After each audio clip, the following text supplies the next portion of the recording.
What's another here?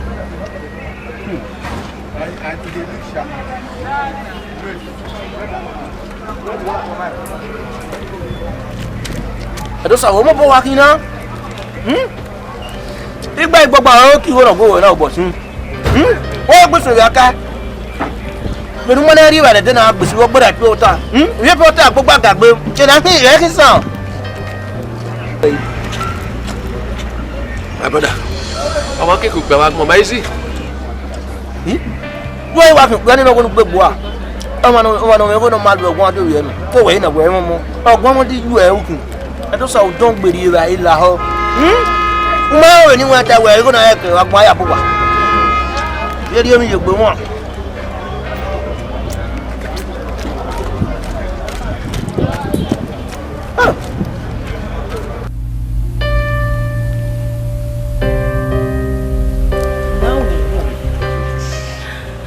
Kere or you are killed. You will yaminess or Salabokra or Creatis. You were sick. Sukma, you need to go. Rauma only graduate here. Only find a year where you know. I understand the way. When you go when I'm in here? We are you. Where came here? Where one no, one no. Every no can wear more can. Tell us. Oh, who went me? I go to one. Oh my God. And I had sorry. Give me. Also, I bush. A book wet him annually. Give me. Oh, he gave up. And I from you.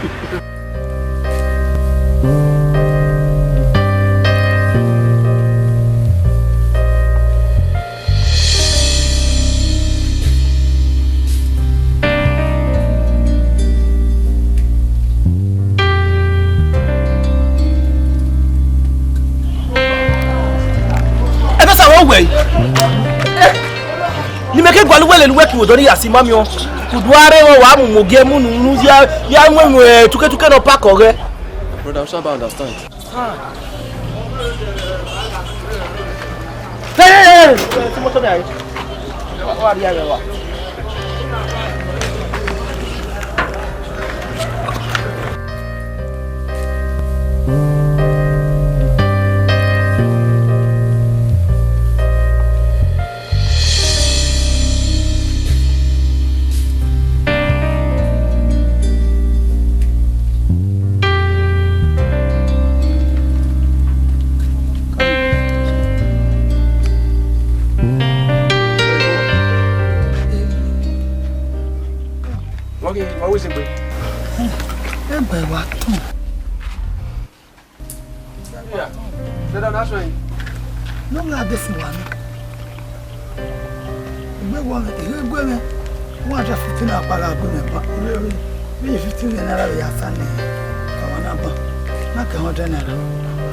Mammy, what about it? And away, no, now. They're 200 and I will be many years. And then, okay, me, I'll call for them. Oh, no, Mentamuwa. Why do you wear mosquito net? Why we how? Why ballot? Why the arrow? Why ballot? Why fiero? A mosquito net, how when I love you wear? I don't see any mosquito sienna, Kinania. Eh? Yeah. My me on the 200. They are done. Maybe go. We are female imagine. I say a project in Memo about also federal government. Oh, and Larry, they're 15 years. Even most of them are your bear. Ah,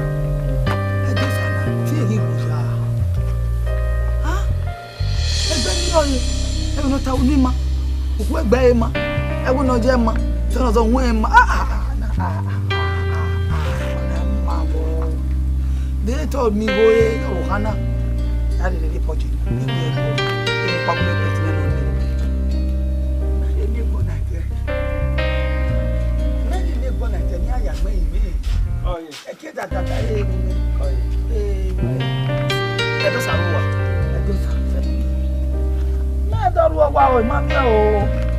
Mammy, I want me what that for no woman. What damage we do there. Anyway, yeah, I will. Timmy, that time. I went to some water when I was in. Edosa, Ejimuna. Edosa ni wani mwana sawi mene. Kobo, ame wo boy. Egbe mana ti o video no ko gbe mara e. Ni Edosa la mi me ti go no go me.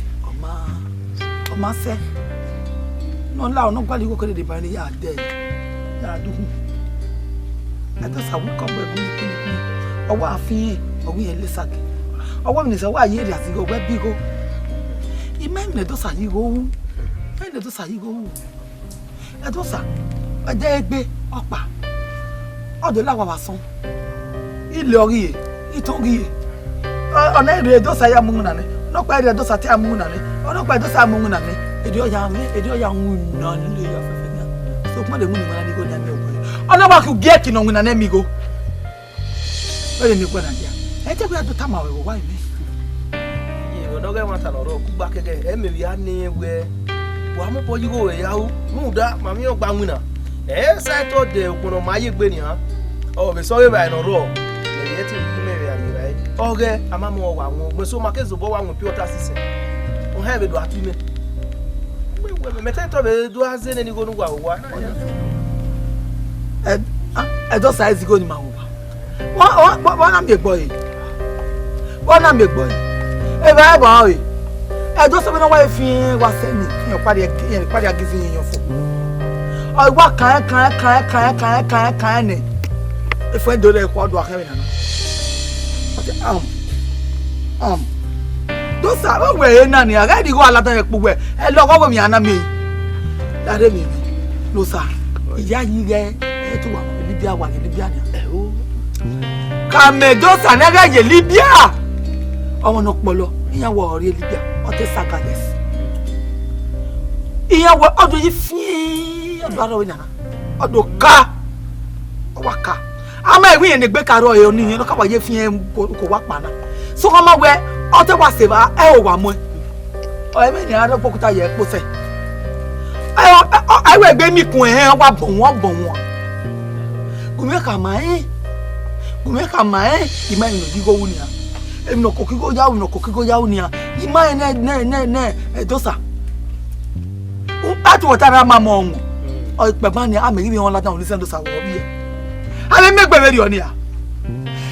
Yo mami o wa mu ona wa gba kan de Libya. O me wo no se me mi apa ni wa gbo ni awe wo ni. Ya gbe mi ni wa mu ya we ya do na. Eh sabola o. Yo ye. Ugbo ko ba te ni mi. Awa o ye te digede so mo kan nya gide. Koi. La kamende je Libya. So ku gboko mo wa gbe ro. Me no wa mu ya ni ya. Nya do we. Awa kan nya gide. Nya ma ti ke. Do sa ri hune de na di aye. Oh, so apa my brother amajore de. Aye. Iwe gele so do me no wo. Wa mo bolo. O ka ma meseri ogwe. O wa nu we je. O chuwe no ku ni kere na fun mi. Ni na no we bi kan wo ma mi ri lati. Ha? E o je ni we gbe no we do sa. O we me bo ji we ya wa. Ha? Ra tu iya si gba kan e be gbagbe odo. Ro de wa pa me we. A me gba ke wa ni. E o wa si go na ri go yin na ri lati. E ma ya fe ni mu na ni mu go la wa ya lati. Yin amu mo ge zipe yan ri ku. Ha? Ima se gba ke wa my brother. Ni ata ma we na. Egi opa won egi eva won. Ime ti wa ni. Ime nya na we ta mo bi ata mo ko. So ko pa ze wo sin ma hin. O ki ime ka mo we na. O si ma ni ge Jennifer. No you we be no you se ni. Jennifer ni. Jennifer. O mo mi a. Mo mi o. O ni ari yo wa do. Da ma me go don gbe. E ko we gbon wo dan we. E ba be se yi ni a. Ige school Jennifer mo zo. Ira mi. Ah la moto o. Ah di ba be school o. Ah de be o. Emi no wa kan Jennifer na be school. Mo nana. Edosa. He uwe gogo yo fi enu yina. Wo wa ti dozo ara. Rule that me ho seri ogwe. Iwo na ya Hassan no wan rogwe be no yo seri. Ye we iko kiri. Oro do. me we he ne we e conductor we hin e de ne kuma le so obo na si my we ko be egu baro la dia abe ya si e ko ha dosa ani di ma we wo ahia ye adugbe baba no ro ni e o te a wo le ma ka o mu elu ru da me mi la wo ra tu we isu e de na we no ka me we de gwa kan do ye e je ni fo wa ka me we iye mana finish school ne emi no ka dugbe baba o to pe no I retire o wi nga finish school ne ado so agbo we yo pon ado wa da san no ya je me won ni anpona yan finish ado gbo we yo pon ije ni dosa wo wa ti ro wa no wa ko keke ene nyina e ma ko keke ene nyina brother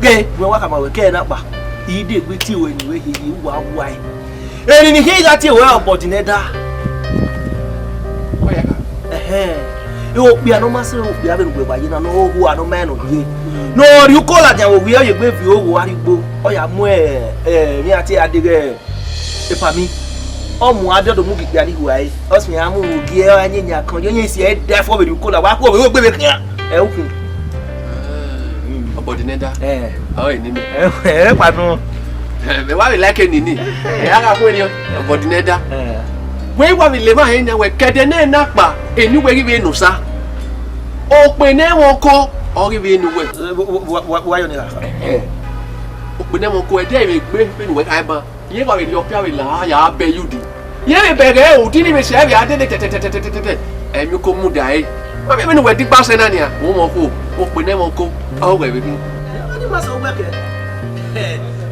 Mr. Obo-Edin me bi aye o pe ne won ko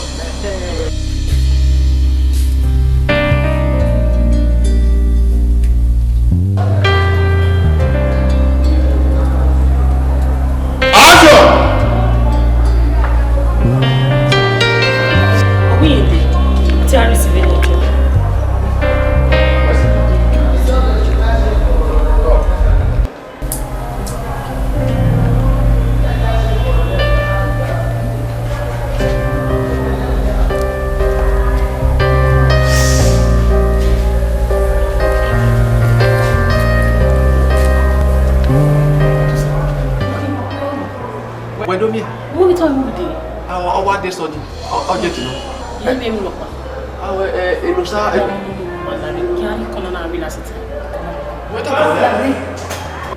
boy even ni do gbu ino e no kind do say get gbe kan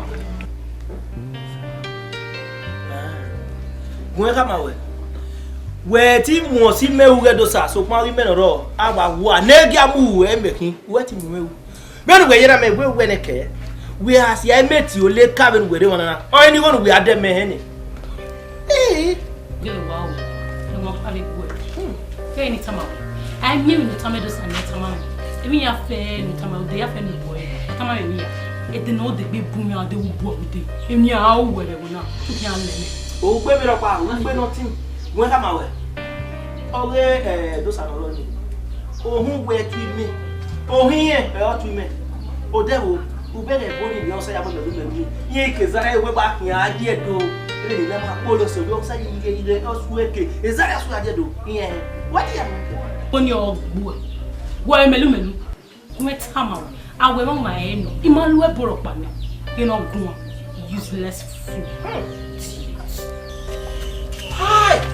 ai igi me Jennifer ubeti me fool o madame uno ba me ba me we wa me lele niana ije wa me Jennifer na yile gu baro de be ni kodoto ya koko benu we wa kiani e graduate no hu awe kin ge we kama we e school we yoni we nu ki me no ru we a igo do sa e mo mi me ne mi go ya ri ba o be mo igo we di ba ya si je school no o ma iya wa ze gbe ke de wa we ni marriage no ma ne gbe wa we ni e de ro wa e me na nyo gbo me he o ise de ro wa ma mi go me ri me marriage isi aka gbe we ye ba floki ite kulize de yen do kam wa we kalopin ari enu wa ni we pilesi on mo si oda fun we o de kulize me wa me mi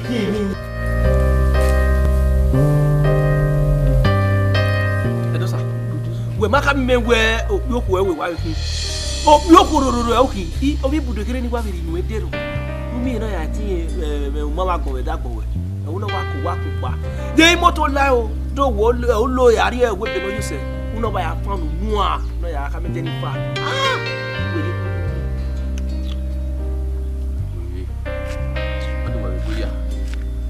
Okay, can we no can Jennifer any maga mule negbenia.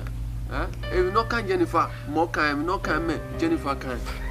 In my vatie, in my night here, that way, my can make me only big wallow.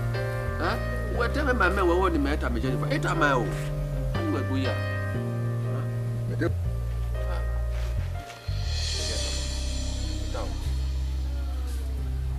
Brother, I retain a ton made me winner. Yo makuyo, who are you? You have a time, eh?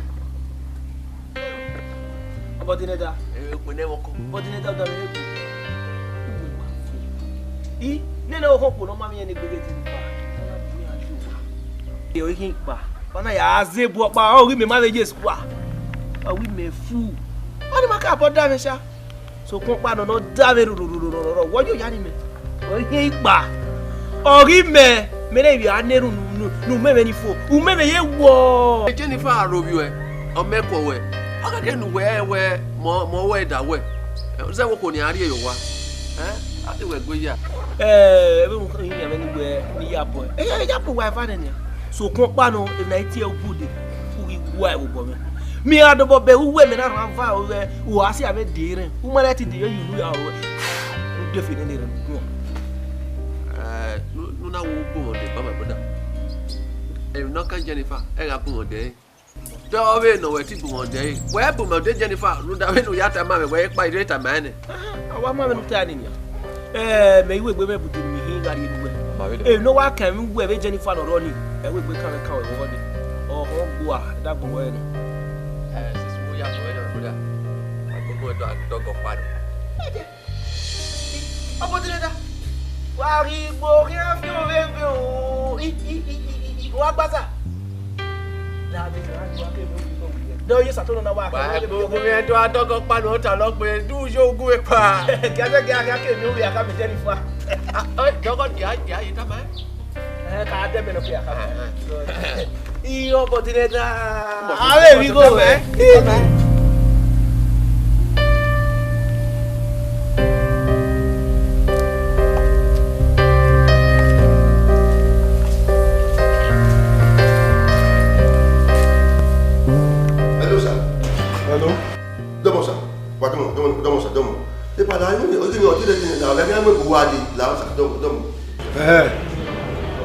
Yagi ekenu no amwe wa la sa domo sa la o ke wa sa do la re ti me o me ka no we o iya yi ge mazu asese le be le o ibe ne na mi ge we wa mu we o lo la pa le gbegbe agbe ate ma ya kọ́kọ́ we back.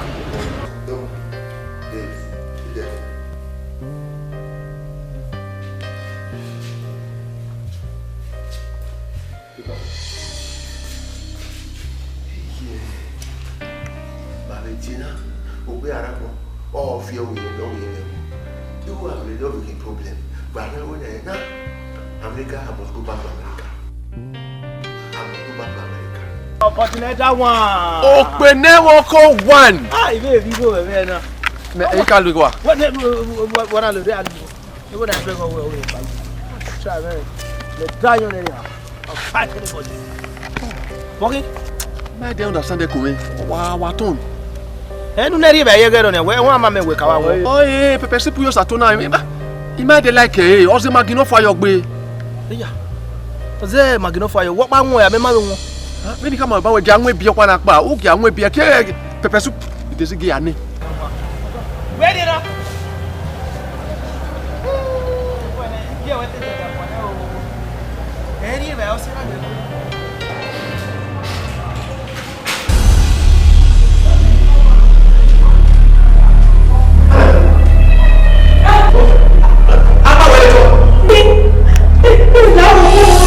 Não,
Hello, Don.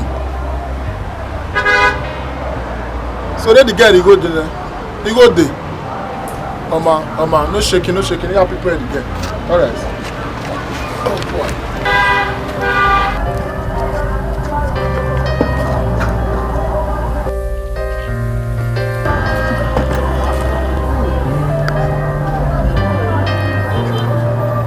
Hello, Don. Where? Imami again now. Imami again now. Ime one salad and bunny are fresh air. Around. Make him our baby. Imami again now. Oh man, need him. Move you go where care. Whoa. Gay. Go never walk my way. Now call the men by then. I will not ask you. The alcohol no back again. Where baby we go. Guy, you don't fuck my business up. What? Huh? Yeah. Me no need to go home where? Why ya gwa. What?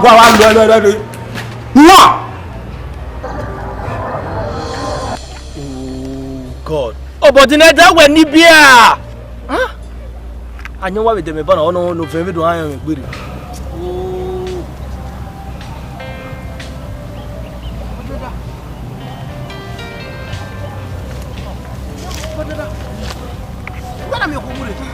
Ekene lati ya neno. You want say na wa gba you to. Abi kidnappers. Kidnappers, we na rai. E na rai. Abi be kidnappers na wa kidnap me. La wo. On est fou. Mettez me fou. You go do way.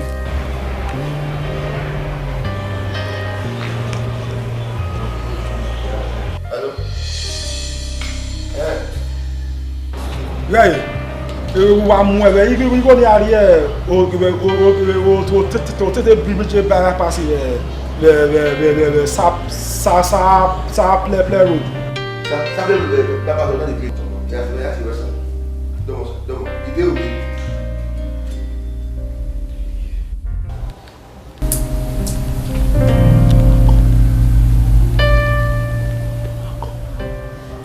il pas là, il tenait ça là, ça.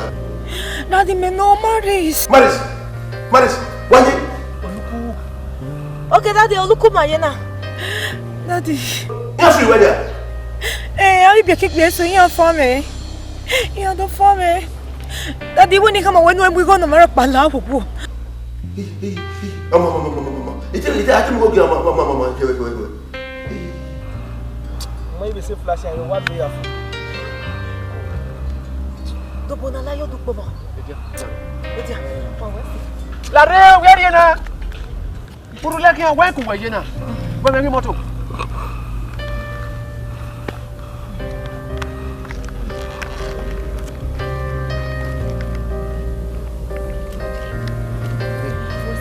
Ulu e fo ya ye change nu e. So do ba Obo-Edin da. We ba we me go ban. Jairi ogo kokwa ba use ato we person use ato e ma be ko we we na ila wazi go we na na go la jori no ku Agbe ko mere. Agbe ko me ware. agbon do de e card na o kokoro ya memu ke ko ru na e card na lo wa de e kama we ni ke mi da me no lo wu Ogo mi agbora ko ju e. Ogo mi agbora agbon. Ge bo me ka ko le ba ka me we afin yen. Imade yayi. Baba ya me ala ka me we police or yeah, fire am going to go. To me, to show me where you have been. Oh, walking out good. Where now? Can people walk? Where now? And I weigh up. What I mean when you go in? What will I go? You know, what? I was about to be a friend. May I ask you what I was man? About what I would go away. You know, wow, walking out good. Don't you go?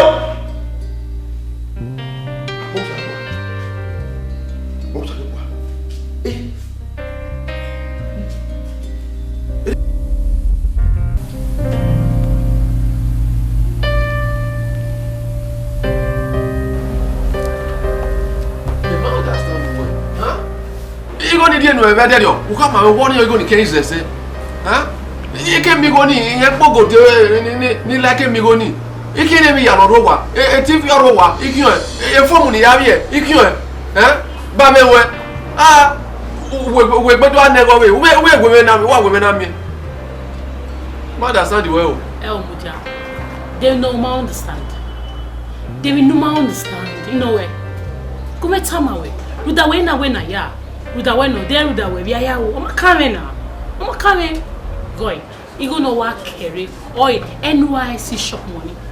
Yes, you go no power no here is it.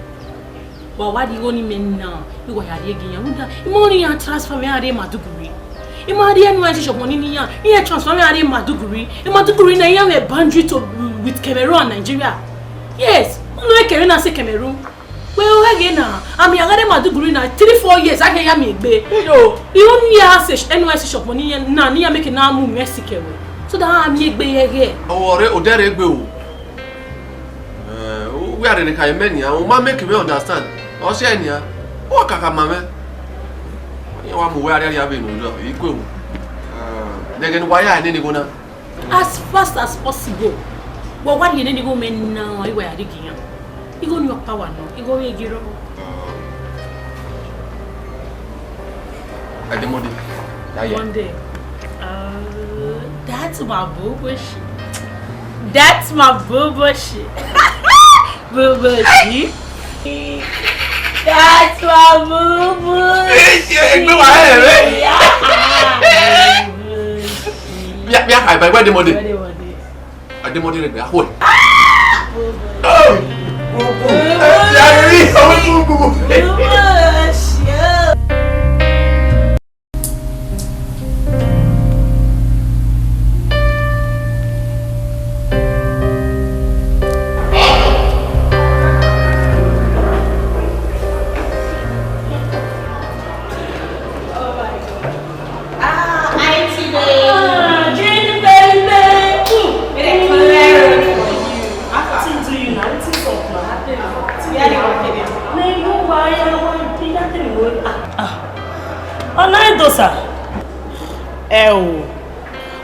Dosa.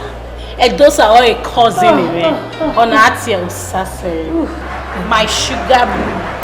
Nice meeting you there. Same here. Wow. A missy ripimeno in yellow man. Oh, you are going away.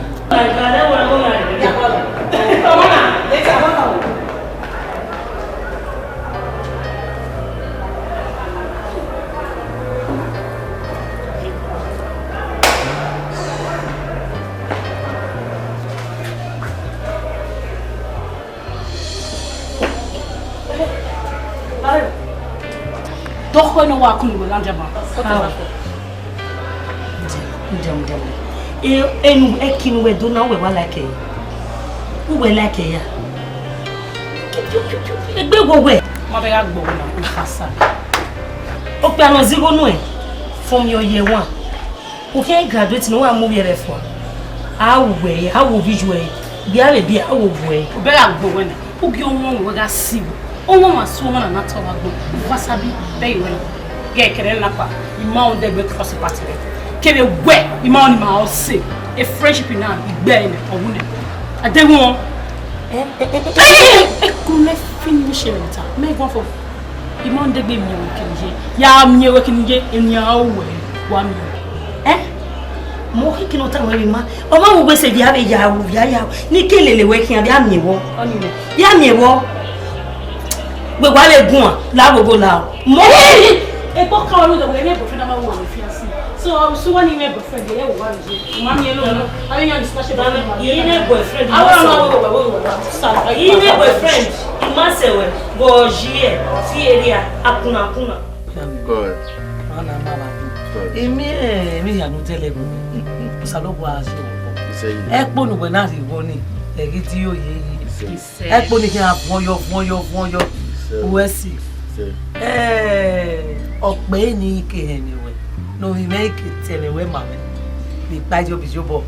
We wa ko mama be nu aya o me gbe e. Bi da mo die na ma e. Yo mo si wa e. Ki wo wo tu wo. Jennifer Tinga me mbo wa me time no time we down dey na so no ke we na ni mbo yo ki pare o Is you know? so that ya won ni me ni su do ni ogun na send invitation here we ya mo pa 0 pa ni su do ni na bi here Oh. I feel the invite when we go come Oh ni me. Me lo are we bo. Iwe ko ke ye wa mo egbe beto ke me play ni vai. Me we bo. O ka senu wa. Feli Jesus Christ no me wa. E we bo ni mi ami bo ya o je. Me ya wo mu go we bo. Uno ma. Ko mi me, we se mi me. Sa no bo ade ba we. Ko jo. Ho ni ma we. O jo ni we ke ade na. hello you O jo we wa je. Ko me. Uno ma. Ko mi me. Abokia. Go. Adosa. Okode. Adosa. Iyemi. Sa. Adosa rowa. Dosa. Dineda. Okole wako. Ya. Wọ́n ṣe gọ́wẹ̀ ìwẹ̀ pé. Wọ́n kú ẹgbẹ́. Adosa. Ime wẹ́n mi adeba. Ina wẹ́n ni dọ́ka ma wẹ́wẹ́. Ugbo. Emi o kọlu ye gbowe ọ̀kàkẹ́rẹ́ yà sá mẹ́yì ẹ̀rẹ́ hìá mọ́ ibùdó sálà wẹ́. Ẹ̀rọ ọmọ ibùdó sálà wọ̀ gbó. Emi o kọlu sàmẹ́ ìwé gbọ́wọ́ kan ẹ̀rọ ọmọ ibùdó sálà yìí. Urulẹ́dẹ̀ ẹ̀mi nọ kọ́ ẹ̀dẹ̀ na ọmọ agwẹ́ta. Wà á dá tẹ́mi ibùdó sálà. Wọ́n kí wọ́n ọ̀nù tànà. Bọ́dínẹ́dá, ìwà adébẹ̀ náà ló bẹ̀rẹ̀. Ẹ Jennifer àyẹ̀wò okùn pìàpá. Okùn pìàpá ní ìgbẹ́ ọkọ. Yín ẹ̀fà mú ẹgbẹ́ dìde. Yín àmúnú sùsù ẹgbẹ́nu. Eni me kam we na ewe ade kon wo de ogun agogogo iye na wa rewa oyin me ko egbe e Jennifer o ko gba ni bu iye ade we odo ni awon me na ina oni bu ade du me no yo nu sege ya wo yo ofone ino we ofone a roda me kan wo ga ade me ana ebe Jennifer o ga ebu o we Koto ade no we ma we unu we ja obegi my va. Eme Jennifer ka ekpo ohun. Be no ogbari ana, edu ogbari ave. Wa eme Jennifer we no oge da mi yeke. Wo wa ru le de pepepepe. Oga to re si no ro. Una mi oge si, u de dota. Eme da wa hon unu e. Gwe. Wa mi o e. Be no we na we ni me we me ge ni e wo ko ni ari yo wa no. Ope nu ke talele. Wa e ba. Emi o pare onu ma e talele ge ni. Go kama we. Bene wako. Very soon. Why is on it? Unu we ya ma wale le ge ni. Ami o ma na zo ne we me. Be bona, wa zo ne ge ni. Odineda. Obodineda. Wo wa ti does wo ya gbon mi na. O ke we rulede, ke imoto ba me ko de bi rulede ya do iwe ni do kama o se me we emi ko no ko ere mo budo zala. E una kama me we eri wa be Jennifer me awe mama ge enu wa te bon wa so wa u ya kama me meta ona ewe e ka me we me ni no sado kama we ka me we me ni no sa odo kama onu da a we be fa so e o pe ne mo ko akiyan to ke pe akiyan a mi be si mu nu e me da do ata u gba o ba gbo o ke ka wa ru le de wo me to ke si wa mi o ke me te ado wu Emi o gbe gbe ni Jennifer. Wa yo ye bere e. O pe ne mo ko. O we me do so de pe me no. We, wa mi e me Jennifer ra gbo. Opportunity.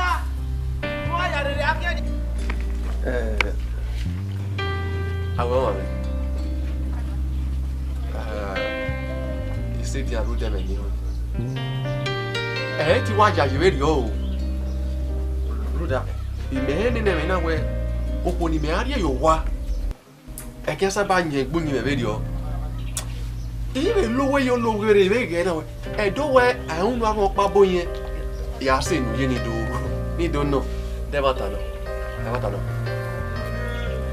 Yà. Wẹ̀ wá rí mẹ́. Ọ̀wẹ̀ mẹ́ gúngún àwẹ̀ wọ́n mi. Dẹ́bàtà náà. Ematano. Edosa. I went one nigga menu during my 100 level days. I did a video. Who will get no my take me now? Gualo you qualeri. Imamio. Gualo le calodo. Iman meaning our own. And our woman. Do we walk when you walk woman? Runda. Agatiwa Mugise, Marimu. I can name in a big yo. Meaning. You understand? Any I high way. Do when you do Imagine my year relationship in now. Imagine the day. Mother, my clear. Oye pirigiri. Ana Jennifer. Yeah. Me when I'm with her, it risk no one on me. Runda. Opiani here when I read me when I walk here. I can't like it. I'm giving away. Way. No, the man no man call me. No, tell me, Mama, maybe. Do what you want. Ai Jennifer come bwana. Edosa, do what you want. Ikwa. Ahia. Oma. Oma na onu yo wa. O wa mutia. Wa mudalo lo. Ibu mudega wo when e total. Jennifer.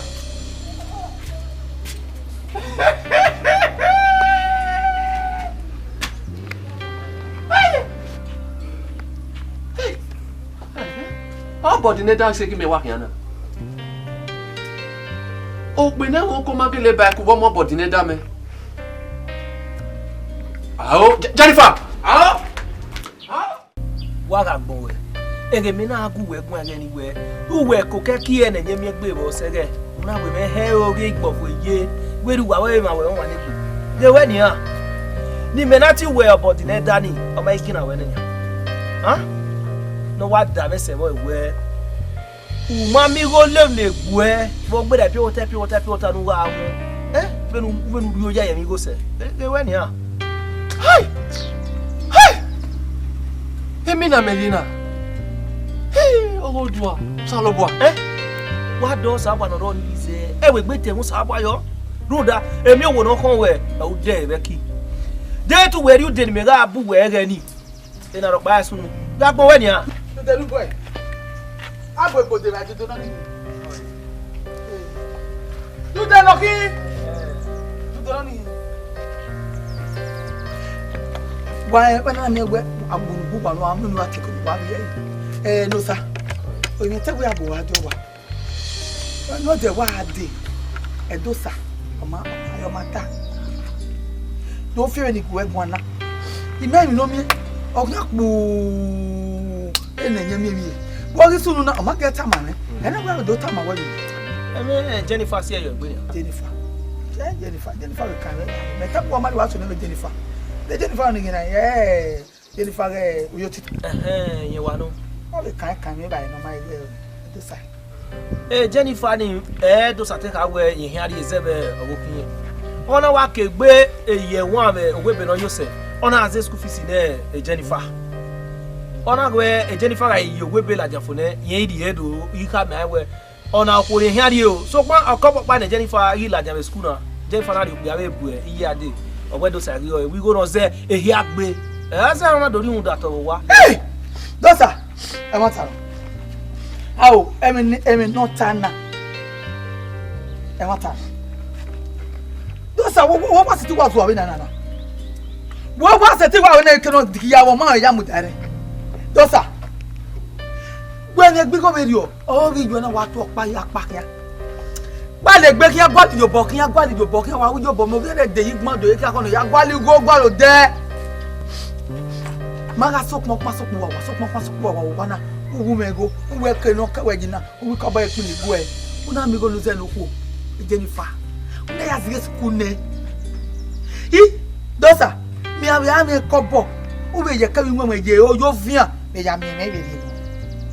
Where? What back on the one? Oh, Mammy, I'll go over your titty no wrong. I'll go over your titty over here. We are Jennifer. Can you feel bone? You are telling me away. I'm a de Gaza. I'm a Gaza. I didn't answer Gaza. Even it all high. I fool. This will be a bisu.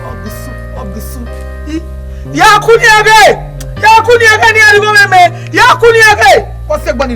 No, don't pass over. When you are talking Jennifer, what did you do? What for you, man?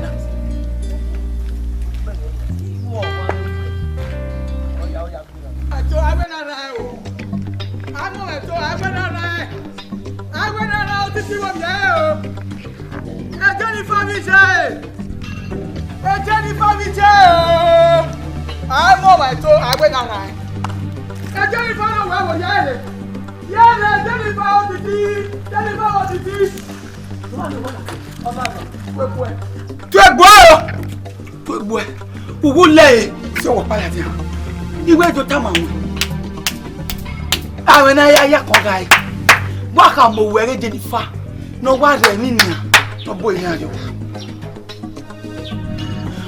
boy, no Only say, my Magaguia. Then what good about this way? That will go marry back. Do we have a phone on me? There now, I went on your human. He don't put it there. I love you. They don't even bother say, he gets school and no where our mama near Kame die. He mag him. I have a war. I was Uwadiae. I want to marry when I go alone. When I go up when the woman are going away, no car on it. I'm not going to go like an lazy. Yak my penny no music spinning on my head. Oh, damn, you talking are useless. Talking are useless. Oh, and all useless. Don't get useless. I get damn all out. I will want to win on one. That will call back more. The bag of my life. That will call back my brother. That will learn by you. That will buy by bed you. And well, that will yak a soup. I am one.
Why you were why are you a boy? I'm going to do it. I want you to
ke ye mai so gbe.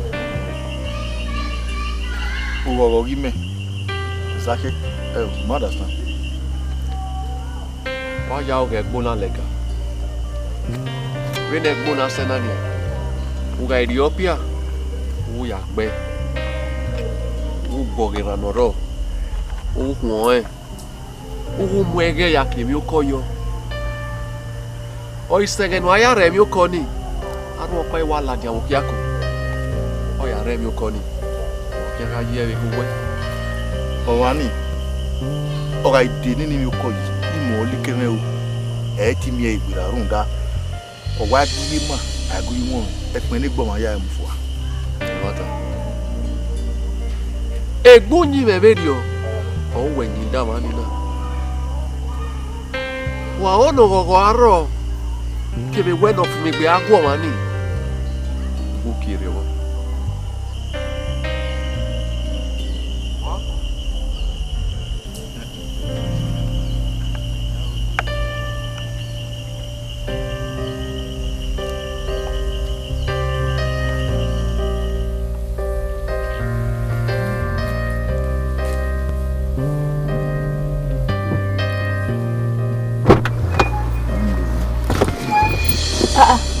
Only walking.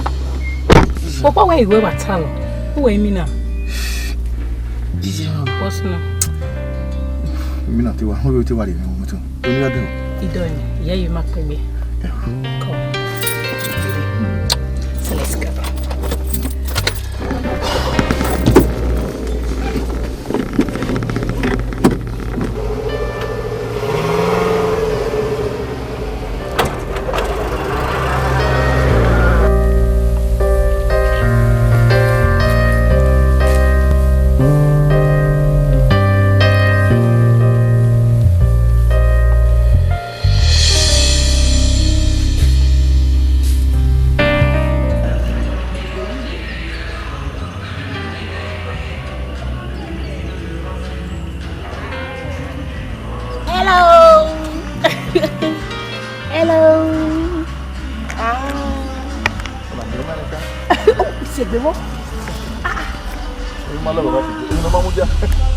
Jennifer. Edosa. Jennifer. Woman. Anyway, ja. Jennifer. Ekazo. Ekaze. Omuri akmo. We ma My baby. Come and say again, man. I'll be right back. 1 minute.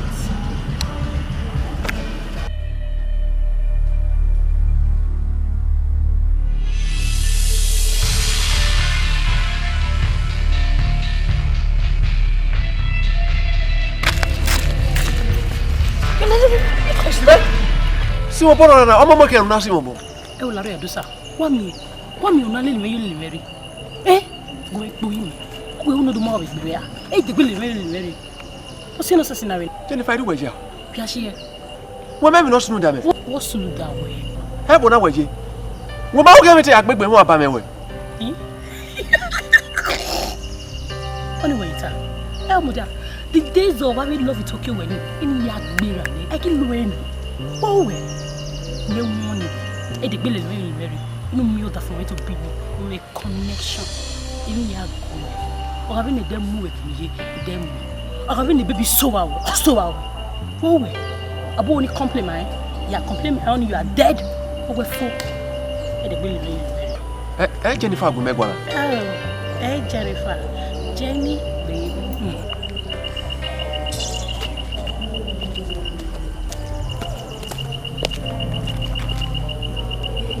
Ah, my baby. Nani, Ali ki wo mi gba lo. He, a boy. He do satie. A childhood friend man. Igbe wow. Wo kina. Baby gay, if finanza all way. Obi no ya freeway, obi master here. Ona boy, I don't know do aso boy any here. Libi go here start a business on here. You making now fucking nice machine on here. Only you see ona boy and na mo ke omba. You got gwali go here. Never did the fucking nice machine or the pumping machine or reacting. I don't know kid did only o ma ke gbe ro. No reacting. Any problem. Only create in area disturb over. ya so Uwadiae. You call it good in the That's my baby. Oh, nay. And I see any not telling. Oh, what's it like, sugar?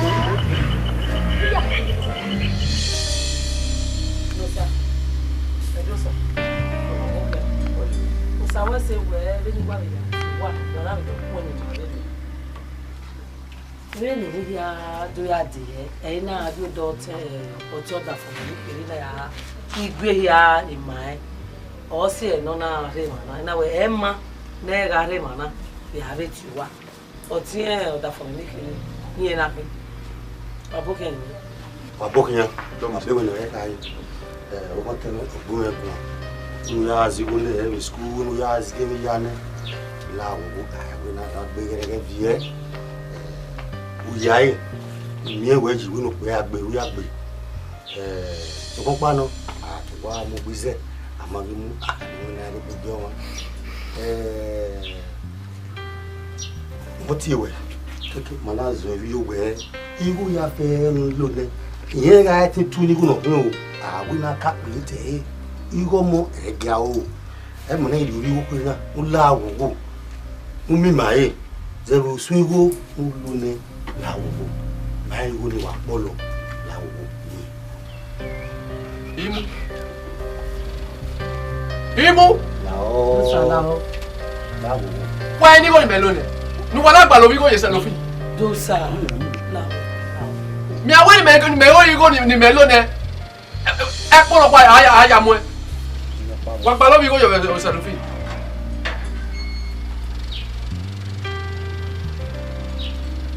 Why ye? Why we go now? Why you make a zigon in you go never school?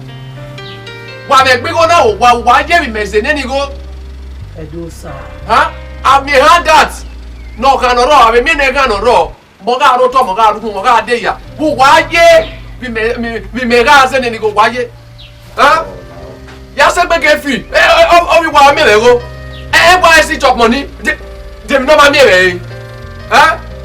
Uwadiae, Mutara money, damn it. Dosa.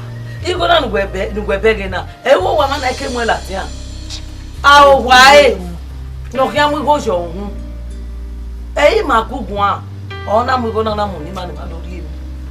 No lao. All of the time, I video where eh, no cake. Ni edio ko na wa radio. You may be you go na yaw. No sir. You may be yaw. Me went to what me and man where Edosa. Obo-Edin that one. Egwo no be man aro wa kedo ade. I ma te die enu ene. Total ga ka yo pegbe. Wa ya pe won ya ke kede do ade. Tu wa pe mo ja ni a. Ru da hu da na ya mo Obo-Edin da me. Jennifer du we we. What's in Agena? What's in Agena? Edosa. Damio. You will be going to what I do. You want to policy. You can only go your own. Or you want to read. I don't want to be a fian. My you pull. Lao. Edosa. When I not ready, I actually know where you because I did. Who gave me? I will not wait to be messing it go. Who gave me? I do not want to. La rega mais sério. Epa, Wagyu. Oh, na mais sério aí. Lọ sumo egbe ebi ose dia ayo gbe so. Ere a yo to ne. Wa we du egbe igo wa te bi. Egbe makate na. Egbe to wa mo ko Wesi. We pe ko o. We gboko. No top. Egbe mateka o. Arwa. Oye, me no saro.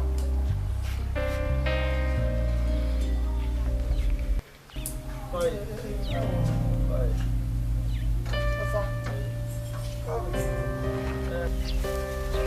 Igo ne Obo-Edin da zene Jennifer school.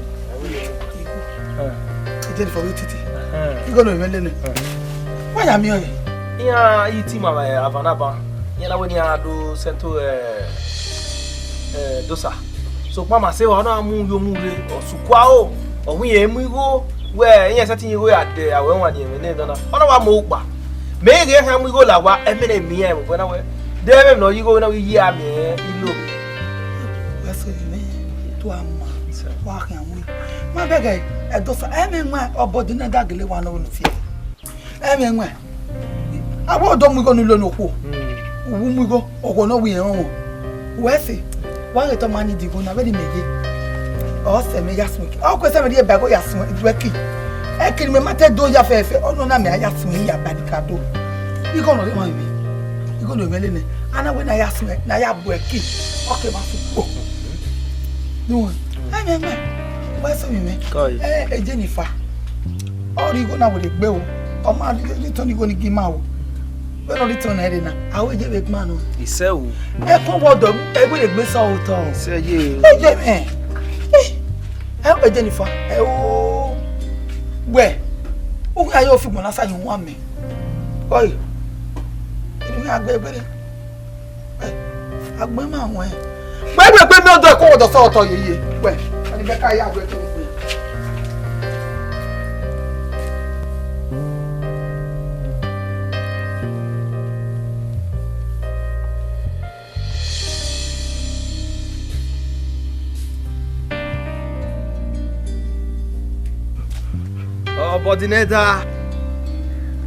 Obo-Edin. Yeah. Oh. Madam, what's it? We are not going on. But I'm Jennifer. Eh, but me, most of the men are away at my second agenda. But you know my brother, me want not direct. Agmo me yena.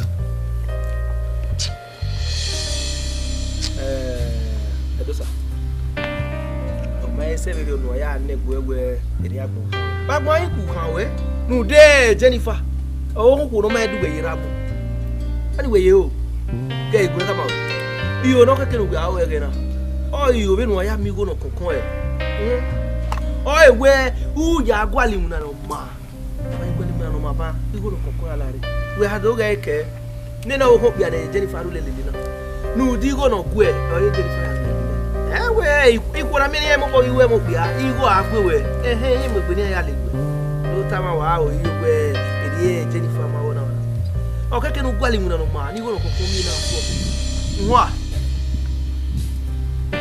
ayi o se mo pa no re eri ama o ka ma mesere owe dunye ka ayi o we a big man pa no re ba kwale a driver private driver na ri yen ina we o se mo paro we Obo-Edin one ina we interview driver paro nu we ayo won na fele ro sakwa we bona imu na ni be su obo iwa ni uki agba ya be pay we salary wa be anyi selele ne papa ni kike gba be afin kire nu we asini koko ba we ri o ye Jennifer e mu de Jennifer we e go agu we be ku aru lele luwe o saba wa do we se pan asa wa ti si koko ne salary Uwadiae boss of Paris Blocker, where many your Obo-Edin international one. I will arrive there. If we are very every time you know what here.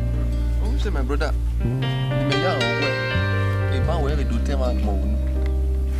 Me me we go ma see you here. Ka wa here where you know. What about Obo-Edin we are coming no. Oh, aso do we come by ni ko ina. It any buna me.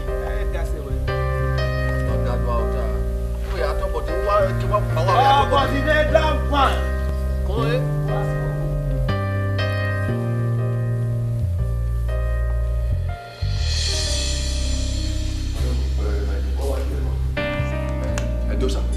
Edosa.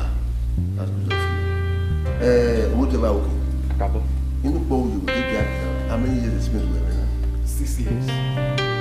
Yeah, 6 years. What then? But don't ban on anyway, can I drive? We will know. So whatever she said, we but you were the woman, you were expressing the okay, they were saying, I drive in the Rita, in the Yamu, that you were here. So she will be your madam.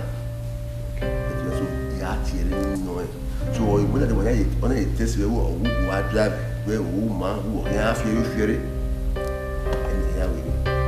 She don't want to cheer. Who came out? You want to rest? Hey, Maris! Maris! Daddy!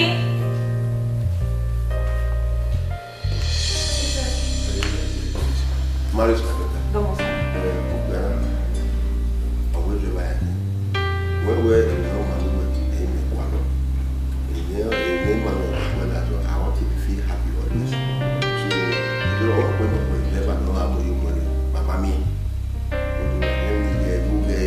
You like it. You know, reach out here with me.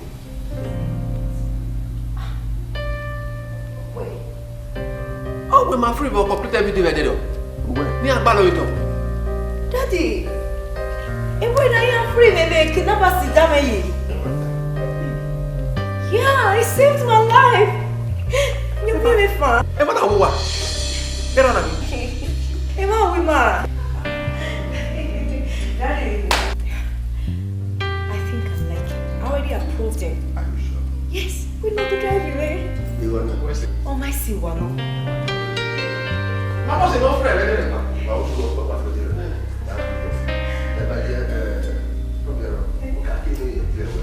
Il faut me rendre d'aller à ça. Ce qui est là, il y a un fond de moment. Okay, Daddy. Okay. Okay.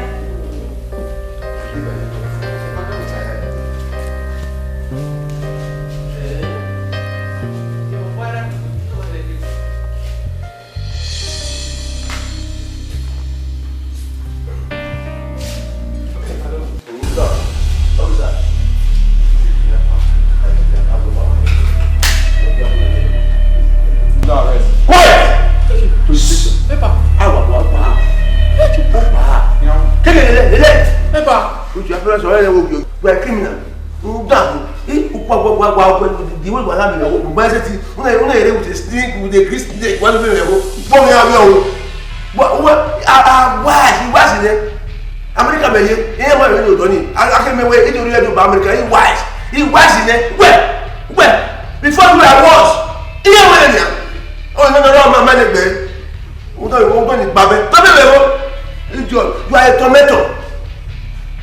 You're silly. Oh, arrest him, take him away.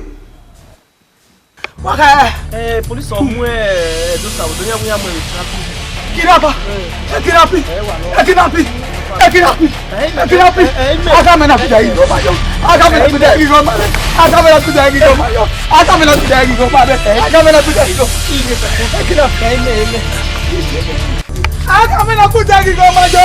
Aka mena kuda yi go mayo. Aka mena kuda yi go mayo. Aka mena kuda yi go mayo. Aka mena kuda yi go mayo. Aka mena kuda yi go mayo. Aka mena kuda yi go mayo.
Ẹ má kí n àpì dẹ́ ẹ má bà wẹ̀ ó bọ́dà mi.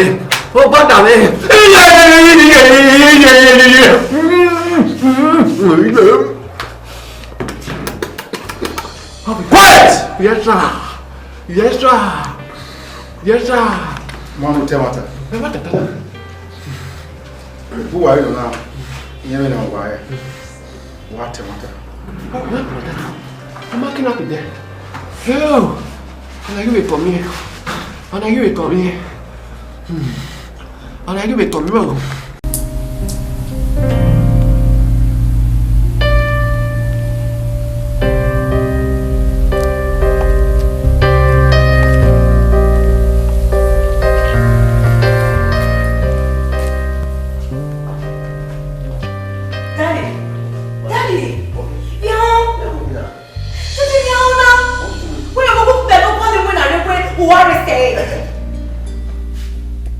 When did you see me go and stay boy?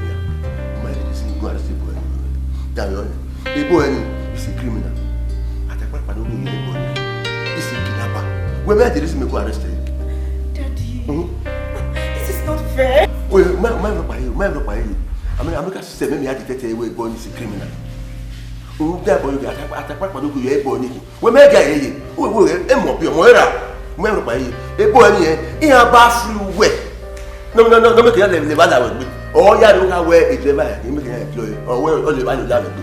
I mean, you make a high hook out or the bad with me, you go need to moon here with me. Or to feel my affair warfare for them, then you have to kidnap me, you go need to pour here with me. That's why I use my American experience that was the dead criminal. Or you have arrested boy. Daddy, this your American sense is not working. How did you know? Oh, man, when I hear Daddy, you just get no bear or no come. Una come away again, una drive your vehicle. I'm Robertson and I fear rock power there. Yes. Una when you go no man in West Hospital. So, Barclays Hospital man in now. But you were jailed for 2 years. No, then you know, now, Mama ever. Daddy, a big man now, or see another way, a nice to me only at you. Daddy, this man should be appreciated. He's innocent. Well, back. The book I remember when I where the people mad one, we had to say at the end all confess. Remember by you, get out of money. Daddy, when we go, we are free boy in the chain. Release him. Who wanna release him? And then I like courts. We are so sad, boy. I will definitely testify against you. Yeah. Who testify against me? That make you marriage from our goodness to you, from our kindness. When you help you, they also say we marriage.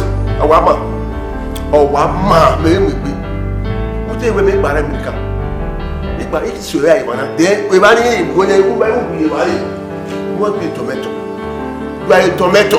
I remember your mistake. When you have a plan, who's you are born. Edosa. Iye wo bo we nwa e. O ja mi do gbe ni we de na. La wo bo. Kemi ni ra meri di we. Ya boy. Ko ja ko ya no ri di o we. Ira ko ja. I promise you, ya ko ja. What's it? When me aye ko me we na ya fe. Me na ja me ni we ma we. We ni ko we na ka ma we e ni ra u me na. Imagele we. Ah we se de now. O ki me na fi on we. Eh? E ho be ya me kidnapping. I ma ba we. We me na fi on we na. O ye na wa di ye me na asin ye no market ki. Bi ari u. Who died in your bonnet? Ona yebe yata na we no love wo. No your boy we hoy. Kodure. Edosa, lawo. Please find a place in your heart to forgive my dad, okay? Now. We are born.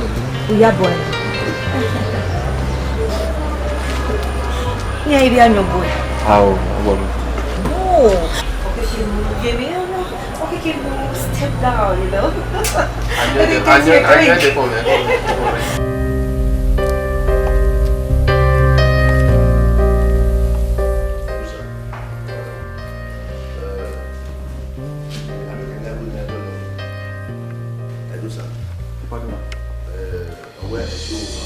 Where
Viera.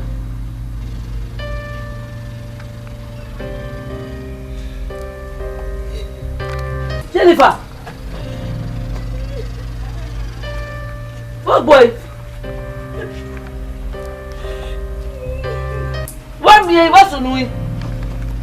Huh? Koi. Mami, what go fear that boy? Huh? I said no. Owe di revi ni pa yo wiyere. Wo me fo. What was doing? Imayo. Ome ko beni wa ya la dagbe ye. Maybe ya na wa fi veri ye. Omo ligi wonyanga. Ya fe ni ye ko cho mi mo si e. Owe mi ro ko magi tuna ni ye mi ya gi pege ni ye. Hello Tina. Oni say via. Oni say. Omi mo mo bad luck di ye mo dey. Eh we wa ni ta. Eh wo mi. Iba pa e ba wo. Ose. Iba pa e ba wo je iba. Oni say. Ose ga gi vie. Ah.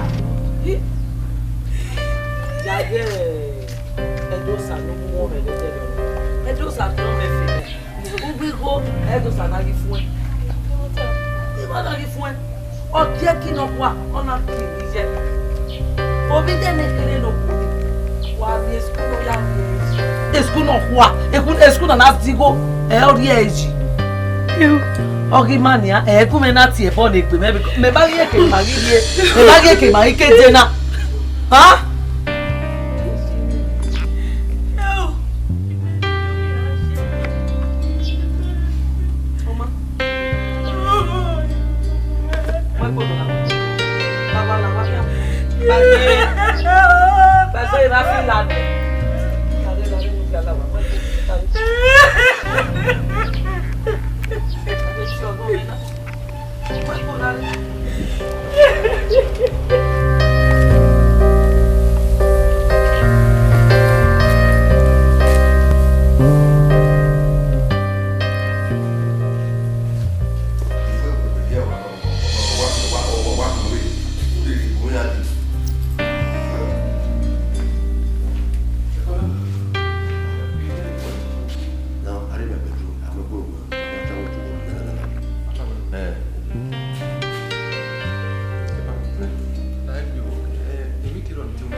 Écoute ça. C'est vrai, nous avons il y a une nouvelle caïba. Et tu me mets à y goûter, tu me mets à y voir. Tu as travaillé. Tu as un tour. Tu me dis à réécouter à ta propre famille. Elle va se s'attendre à ce qu'il y a un restaurant. Tu y monitor et à dire à la roue. Tu ne peux pas voir tu peux voir au monde. On est vous faites bien le oura ou tout l'aura on va essayer les vases va ouais mais many years in America with America express ele ya egbe wa bani baka ima ibe le se lo vive ni ina le gba go we awu wa ni are vive ni e wo paro lu ya mo yi bodo abo yi we re o su ko de we daddy my boy and my man ma we are over e la ni ba ha we o ma si ko ya o ni do ya de we mo ya ni ya ni we ma we pa ni do o su da ni ya bi su me ta ka bo wa we mo e ati we wa me bo iye me ka pe me ki pa ya ara me ka e mo e bi America o ni e we ti ya fe fe ni o nya e fi afi mi we de na o mi no mi nya onyo se na papu we ko ri e na ka go o this you are na se nya ba e we mi ya we do o se o bi ki do be ne we o do ra ya we ya ni suta e o ki so e do sa o e ya ko bi ma re mi ka e o ki di we ya ni ya ni do re na mo abo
school now from here once you finish school or you finish here or you no get what you here this the girl serious the girl that almost killed my baby ni auto tana hu ndana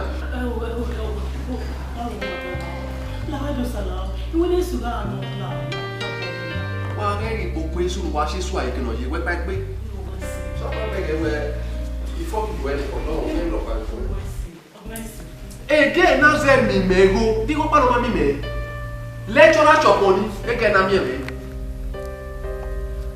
get much of money, again I'm here. NYSC chop money allowance, them normal couldn't again. Eh? Unwege na me na me here I'm a hosted chop money, hosted allowance. No what that say, well, one day, man, not to be Baba. Or he said, I had to be Baba, who done a whole day with.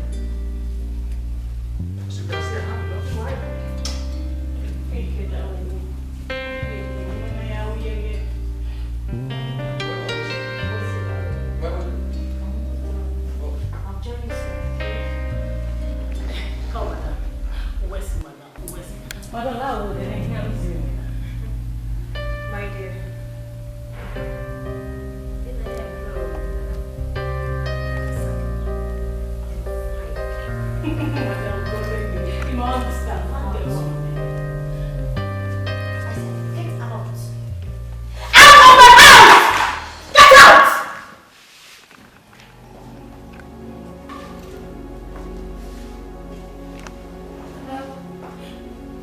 Azaba Zaini.